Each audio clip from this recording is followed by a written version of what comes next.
Hello students, welcome back to our channel. Students, आपका triangles chapter last lecture में complete हो गया था, तो आज मैं ट्राइंगल्स की जो एग्जांपल्स के आपके डाउट्स हैं वो क्लियर कर रही हूँ। आपको एग्जांपल नंबर 10 से एग्जांपल नंबर 14 में डाउट था, तो एग्जांपल नंबर 10 मैं आपको समझा देती हूँ। आपके पास फिगर दे रखी है 6.48 और आपको बोला हुआ है that ACB is equal to 90। तो यानी कि ये वाला एंगल आपको बेसिकली 90 दे रखा है। CD is perpendicular to AB, तो CD यहाँ पे AB पे परपेंडिकुलर दिया हुआ है। प्रूव दैट आपको बोला BC square upon AC square is equal to BD upon AD। ठीक है, तो आप इस पे देखिए, अगर मैं BC की बात करूं तो ये साइड रही, अपॉन AC इधर, BD ये हाफ है, AD इधर, तो यानी कि ये हाफ हाफ ट्राइंगल्स की बात कर रहे हैं। ठीक है, सबसे पहले ACD ट्राइंगल को हम ABC ट्राइंगल से सिमिलर करेंगे। ठीक है, अब इसमें आपको सीधा थ्योरम 6.7 लिखा हुआ है, आप ऐसे नहीं करेंगे, आप इसको सिमिलर करके दिखाएंगे। अब ACD ये हाफ ट्राइंगल है और ये ABC ये फुल ट्राइंगल है। ठीक है, इसको सिमिलर कैसे करेंगे आपको पता है। इस ट्राइंगल में ये वाला एंगल 90 डिग्री आता है, एंगल 1, और इस बड़ी वाली ट्राइंगल में ये वाला एंगल 90 डिग्री आता है। तो एक रीजन तो ये हो गया। दूसरा, इस हाफ ट्राइंगल में ये एंगल A आ रहा है और इस बड़ी ट्राइंगल में भी एंगल A आ रहा है कॉमन, तो दो एंगल्स आपके बराबर आ गए, तो एंगल सिमिलैरिटी से ये दोनों ट्राइंगल्स सिमिलर हो जाएंगी। जब सिमिलर हो गई तो आप क्या करते हो, प्रोपोर्शन लिखते हो। प्रोपोर्शन यानी कि इधर AC तो इधर क्या होगा, अपॉन AB, इधर AD आएगा तो इधर क्या होगा, अपॉन AC। क्रॉस मल्टीप्लाई करेंगे तो देखिए AC square is equal to AB into AD। Similarly मैं इधर वाली हाफ ट्राइंगल भी पूरी ट्राइंगल के बराबर कर सकती हूँ। वैसे तो सिमिलरली करके आप कर दोगे, फिर भी रीजन अगर आपने देखने हो तो इस हाफ ट्राइंगल में ये वाला एंगल और इस बड़ी वाली ट्राइंगल में ये वाला एंगल दोनों 90 है। इस हाफ ट्राइंगल में ये वाला एंगल और इस बड़ी वाली ट्राइंगल में ये वाला एंगल दोनों कॉमन है, तो फिर से बाय AA सिमिलैरिटी से आपकी ट्राइंगल सिमिलर हो जाएंगी। अब सिमिलर हो गई तो फिर से proportion BC upon BA is equal to BD upon BC। ठीक है, अब यहां पे क्रॉस मल्टीप्लाई करेंगे, BC square is equal to BA into BD। ठीक है, अब फर्स्ट एंड सेकेंड को अगर आप कंपेयर करें तो आप देख सकते हैं कि यहाँ पे BC square upon AC square to prove में चाहिए, तो मतलब मुझे BC स्क्वायर को AC स्क्वायर से डिवाइड करना पड़ेगा, यानी कि सेकेंड इक्वेशन को फर्स्ट इक्वेशन से डिवाइड करना पड़ेगा, तब भी आएगा। तो इधर BC स्क्वायर डिवाइड कर दिया AC स्क्वायर, इधर right hand side BA into BD, इधर right hand side AB into AD। अब दोनों से आप देख सकते हैं इधर BA और AB एक ही बात है, तो ये दोनों तो कैंसिल हो जाएंगे, BD अपॉन AD बचा, और यही आपको प्रूफ करना था। ठीक है, अगला देखिए आपको 11th example. A ladder is placed against a wall such that is foot is at a distance of 2.5 metre from the wall and its top reaches a window 6 metre above the ground.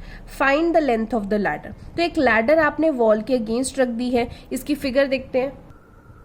तो आप यहाँ पे देखिए, ये आपका 6 metre height पे यहाँ पे विंडो है और आपने लैडर जो है वो प्लेस कर दी है ऐसे। ठीक है, अब जो विंडो है उसके बेस से लैडर के बेस का डिस्टेंस 2.5 मीटर है, आपको ये लेंथ ऑफ लैडर निकालनी है। तो अगर ये विंडो है तो ऑब्वियसली ये परपेंडिकुलर ही होगी, ये 90 डिग्री होगा, तो आप क्या करेंगे, इस पे पाइथागोरस थ्योरम लगा देंगे। पाइथागोरस लगाएंगे तो AB square is equal to AC square plus BC square, तो AB square AC square plus BC square के बराबर आ गया। BC की वैल्यू 2.5 दे रखी है, AC की वैल्यू 6 दे रखी है, दोनों को स्क्वायर करके आप ऐड करेंगे 42.25 आएगा। अब इसका आपने स्क्वायर रूट निकालना है। ठीक है, स्क्वायर रूट कितना आ जाएगा, 6.5, तो आपका लैडर आ गया 6.5 मीटर। ठीक है, एग्जाम्पल नंबर 12 करते हैं। Example number 12 very very important. आपके पास फिगर दे रखी है ये, और आपको इस फिगर में बोला है that AD is perpendicular to BC, और प्रूफ करने को बोला है AB square plus CD square is equal to BD square plus AC square. अब जो टू प्रूफ करने के लिए बोला है हम वहीं से स्टार्ट करेंगे। ठीक है, अब आपको AC स्क्वायर चाहिए, AB स्क्वायर, CD स्क्वायर। अब सबसे पहले मैं ADC ट्राइंगल में लगाती हूँ। ADC ट्राइंगल में अगर आप देखेंगे तो AC स्क्वायर आ जाएगा, बिकॉज यहाँ पे 90 डिग्री है, 90 डिग्री के सामने वाला क्या है, हाइपोटेन्यूज, तो इसमें लगाते हैं। तो AC square is equal to AD square plus C D square, तो वही आपकी फर्स्ट इक्वेशन है बाय पाइथागोरस थ्योरम। ऐसे ही हम दूसरी ट्राइंगल में भी लगा देते हैं, इधर हाफ हाफ में, तो इधर ये 90 डिग्री है तो इसके ऑपोजिट हो जाएगा A B square is equal to A D square plus B D square, ये सेकेंड हो गया। अब आप देखो left side A C square है, इधर left side A B square है, ठीक है। अब यहाँ पे देखें ए सी स्क्वायर तो एक तरफ आ रहा है, ए बी स्क्वायर एक तरफ आ रहा है, तो मैं इन दोनों को ऐड तो नहीं कर सकती हूँ, तो हमने क्या करना है, सब्ट्रैक्ट करना है, क्योंकि साइंस ऑपोजिट होंगे दोनों के।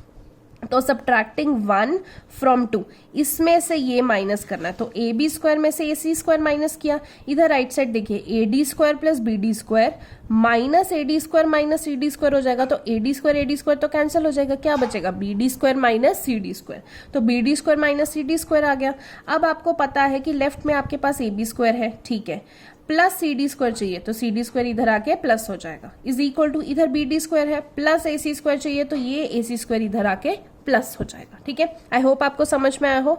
ऐसे क्वेश्चन नंबर 13 देखिए एग्जाम्पल, ये भी काफी इंपॉर्टेंट है।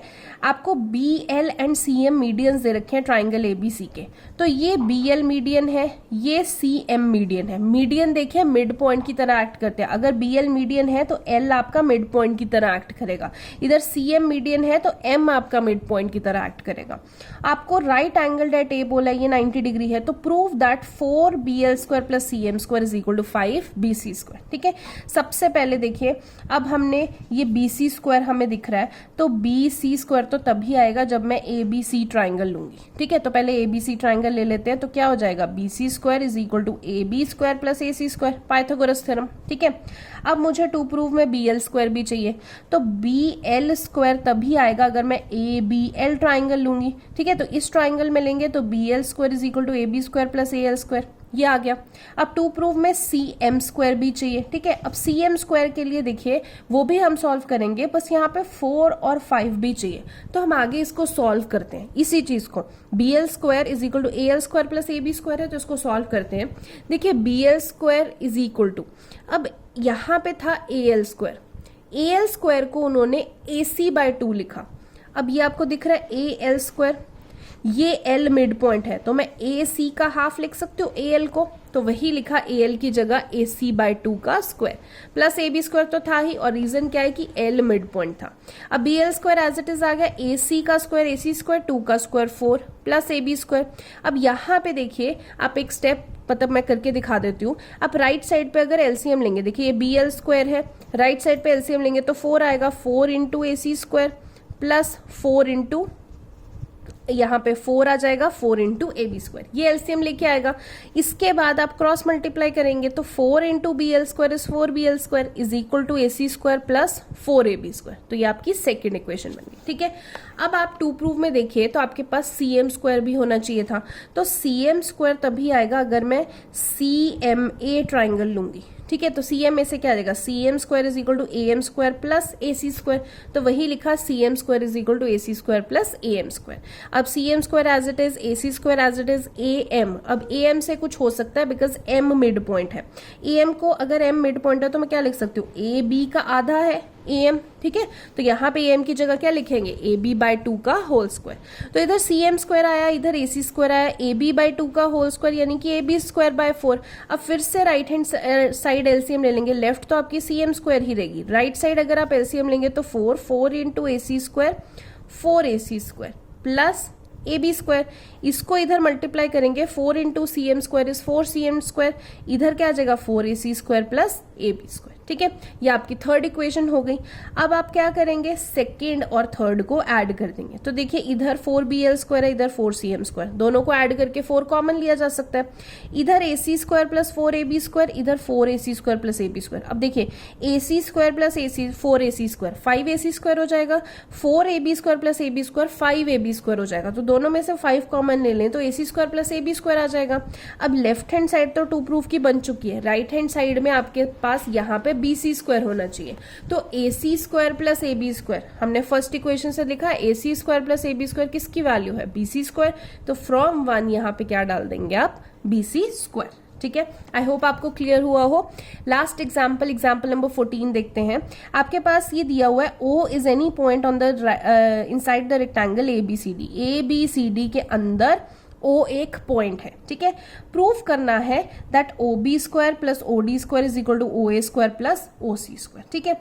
अब ये देखिए, सबसे पहले इसमें कंस्ट्रक्शन करनी है, हमने ओ के through P Q line parallel बनानी है बी सी के, ठीक है। हमने P Q parallel to B C किया है, ओके।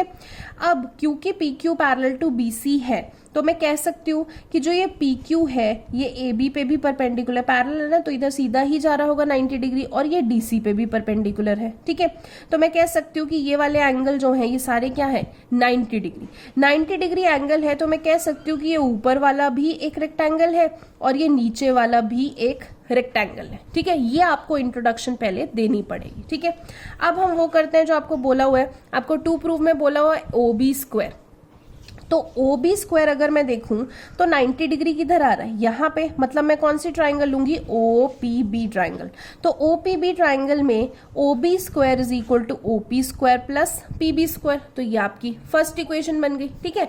अब सेकंड आपको देखिए ओ डी स्क्वायर चाहिए, तो ओ डी स्क्वायर चाहिए, तो ओ डी स्क्वायर किस में आएगा, ये रही आपकी साइड ओ डी, तो ओ डी किस में आएगा, ओ क्यू डी में, तो क्या आ जाएगा O D square is equal to Q D square plus O Q square, तो वही आपने लिख दिया O D square is equal to O Q square plus D Q square, ठीक है। अब राइट हैंड साइड में आ जाइए, आपको ओ ए स्क्वायर चाहिए, तो ओ ए तो ये रहा, तो ओ ए के लिए आपको क्या चाहिए, ओ ए पी ट्राइंगल, तो O A square is equal to A P square plus O P square, तो आप यहाँ पे देख सकते हैं O A square is equal to A P square plus O P square. Right hand side में क्या बच गया, ओ सी स्क्वायर, तो ओ सी देखिए, ओ सी कौन सी ट्राइंगल में आएगा, ये रहा ओ सी, तो यानी कि ये वाली ट्राइंगल में ओ क्यू सी में, तो O C square is equal to Q C square plus O Q square, तो वो आपने लिख दिया। अब आपको एडिंग करनी है, तो एडिंग लेफ्ट में किसकी होनी चाहिए, O B square plus O D square की, यानी कि ये रहा first equation O B square और ये रहा second equation O D square. तो एडिंग 1 और 2 कर देंगे, लेफ्ट में लेफ्ट, राइट में राइट ऐड हो गया, तो लेफ्ट साइड तो आपकी बन चुकी है, ठीक है। अब बीपी जो है बीपी स्क्वायर है, बीपी स्क्वायर की जगह इन्होंने सी क्यू लिख दिया। अब वो क्यों लिखा, ये रहा आपका बीपी, ये सी क्यू के बराबर है कि नहीं, ये नीचे वाला रेक्टेंगल हमने प्रूव किया था, तो ऑपोजिट साइड्स आर इक्वल, ठीक है। तो बीपी की जगह क्या लिख दिया, सी क्यू, ओपी की जगह ओपी रहने दिया, ओ क्यू की जगह ओ क्यू रहने दिया, डी क्यू की जगह एपी लिख दिया। अब ये रहा आपके पास डी क्यू, डी क्यू किसके बराबर है, एपी के, क्योंकि फिर से ऊपर वाला एक रेक्टेंगल है, ऑपोजिट साइड्स ऑफ रेक्टेंगल लिख दिया। अब ऐसे क्यों किया वो आपको आगे पता चलेगा, C Q as it is लिख दिया, O Q as it is लिख दिया, O P square plus A P square. अब देखिए C Q square plus O Q square, ये रहा सी क्यू, ये रहा ओ क्यू, किसके बराबर है, ओ सी स्क्वायर, तो हमें ओ सी स्क्वायर चाहिए था राइट हैंड साइड पे। A P square plus O P square, दोनों को प्लस करके क्या आ रहा है, ओ ए स्क्वायर, तो ओ ए स्क्वायर चाहिए था, तो इन दोनों को प्लस करें तो ये बनता है, इन दोनों को प्लस करें तो ये बनता है, और यही आपकी राइट हैंड साइड, ठीक है। आई होप आपको ये एग्जाम्पल्स क्लियर हुए हो स्टूडेंट्स। एक लास्ट एग्जाम्पल रह गया है, वो भी मैं आपको क्लियर कर देती हूँ, बट इस लेक्चर में इतना ही। वो एग्जाम्पल देखने के लिए आप नेक्स्ट लेक्चर देखिए। Thank you so much.